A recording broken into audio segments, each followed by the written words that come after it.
Hello, my name is Eric, and we did our project on the movie 365 Days. My name is Austin. I'm Samay.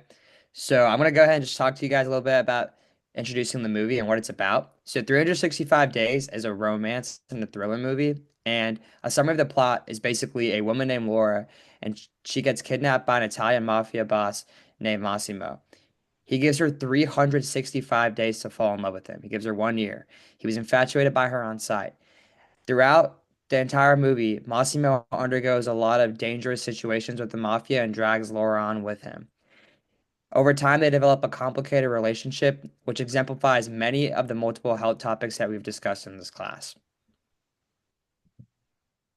And the main topic that we're going to focus on is the relationship spectrum.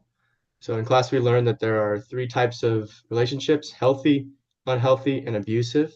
And they all can overlap and have similar um, examples for each one. So one for healthy relationship would be the ability to communicate effectively and also solving problems together. For unhealthy relationships, it would be like dependence on a partner. You can tie in abuse sometimes. And then an abusive relationship would just be things that would be in an unhealthy relationship, but to the extreme, to the point where uh, being in the relationship might not be safe for one of the partners. In this movie, in particular, it exemplifies an abusive relationship. Yeah, so like Eric said, this movie exemplifies an abusive relationship. It goes against the common things that we'd find in a healthy relationship. So some of the things that are discussed in this movie we've put down here. So I'm just going to start off by talking about how Massimo uses power and control. He uses power and control to often blur the lines between love and manipulation. And so this kind of ties in with coercion because he forces Laura and pushes her into a false reality, putting on the image that he loves her, but in reality, he's putting her in a lot of danger. He also has many rigid boundaries. For example, the fact that he gives her a specific time frame to fall in love with her. He gives her the 1 year that we talked about. And he's very controlling as he's the leader of the mafia. He calls all the shots and pretty much forces her to do whatever he wants. And so this has a lot of physical, emotional, and sexual effects on Laura's health that we see throughout the movie. And so that's kind of the abuse that we're going to focus on.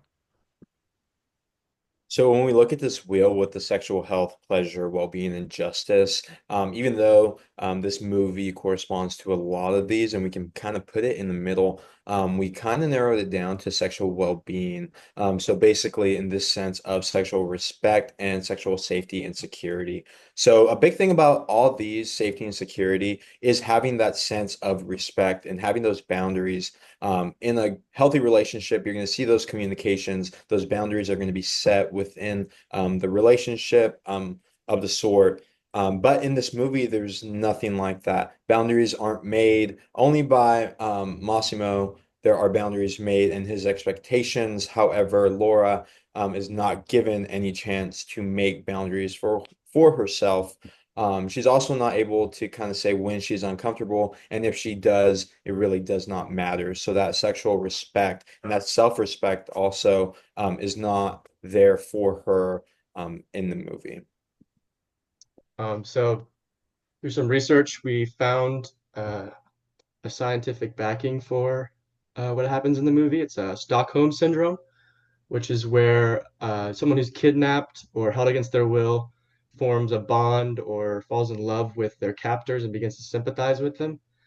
In reality, this isn't as common in real life as it is in movies. A lot of that has to do with that's fantasized sometimes or looked at as, something that could be a very sexual experience. And in the movie, we see this through her obviously being kidnapped, and then by the end of the movie, she's about to marry him and falls in love with him. So,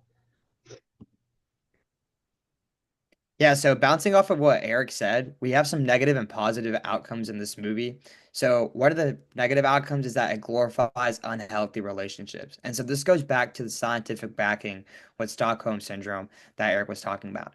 Throughout the movie, actually, at the end, Massimo ends up proposing to Laura and they get married. So this shows in the movie that the Stockholm syndrome actually ends up having a positive effect. But scientifically, in reality, we know that it's very dangerous because it complicates the victim's ability to overcome abuse and also causes a lot of trauma for victims. So this is a pretty negative outcome of the movie where they're falsely glorifying the syndrome. On the opposite side, though, the movie does have some pretty positive outcomes in the fact that the movie received a lot of publicity, and through this publicity, it was able to spread awareness for different manipulative tactics that we see in relationships today. So the two biggest ones that are really prominent in this movie are gaslighting and love bombing. There are a lot of moments where Massimo tries to make Laura feel like her feelings are not valid because he's trying to be controlling, and this is a sense of gaslighting. And he also love bombs because he's a leader of the mafia, so he has a lot of money and power. So there's a lot of times where he'll give Laura lavish gifts or affection or money and tries to throw these things at her to make her feel like he's really, really in love with her. But in reality, this is just a very common tactic that's used in many abusive relationships. And then going back to the Stockholm syndrome, how can we kind of improve this in the movie that we saw?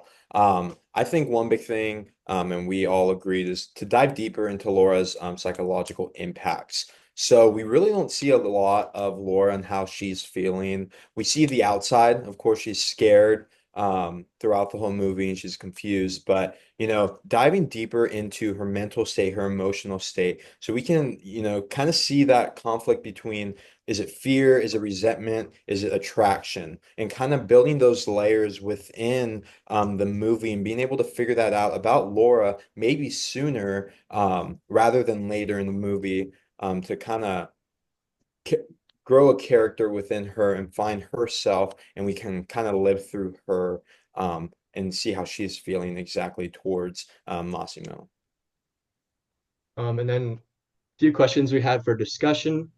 The first one being, how do the psychological effects of trauma bonding complicate a person's ability to recognize or escape coercive sexual dynamics? The second one is, how do power dynamics and control in relationships impact a person's ability to freely express their sexual boundaries and desires? And lastly, how does Stockholm Syndrome lead to long-term psychological effects on a person who experiences this dynamic? And then here are our sources.